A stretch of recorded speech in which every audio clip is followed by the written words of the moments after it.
Perkenalkan, nama saya Yoga Andrian Ananta, peserta Latsar Gelombang keempat Angkatan 30, Jabatan Penata Pertanahan Ahli Pertama dari Kantor Pertanahan Kabupaten Mimika. Pada kesempatan ini saya akan menyampaikan jurnal learning mengenai materi yang telah saya pelajari, yaitu tentang sikap perilaku bela negara, yang dilaksanakan via Zoom meeting dan dihadiri oleh 10 peserta. Materi hari ini disampaikan oleh Bapak Nandang Isnandar, di mana beliau merupakan Widya Iswara, Ahli Madya BPSDM, Kementerian ATR BPN. Metode pembelajaran yang beliau sampaikan kepada peserta Latsar sangat interaktif, di mana beliau menyampaikan materi-materi yang terdapat pada agenda 1, dan di agenda 1 ini terdapat satu modul dengan cara sering mengajak peserta untuk berinteraksi dengan tanya jawab. Modul ini berisi tentang fungsi, karakter, kompetensi, serta kurikulum Latsar ASN. Serta itu juga berisi tentang wawasan kebangsaan dan nilai-nilai bela negara. Di situ dijelaskan pengertian, nilai-nilai serta dasar hukum bela negara. Selain itu, pengajar juga menjelaskan sejarah serta konsepsi kesiapsiagaan bela negara.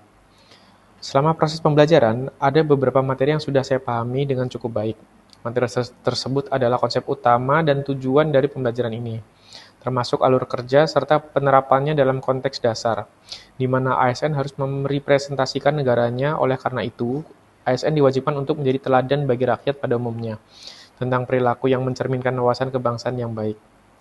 Saya memahami materi ini karena penjelasan cukup jelas, disertai contoh yang relevan, sehingga memudahkan saya untuk mengaitkannya dengan praktik atau kondisi nyata.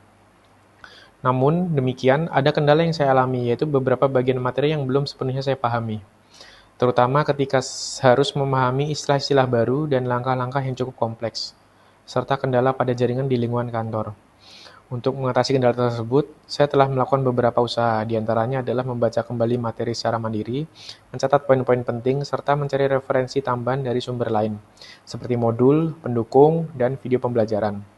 Saya juga mencoba berdiskusi dengan teman untuk mendapatkan sudut pandang yang berbeda, agar pemahaman saya lebih utuh.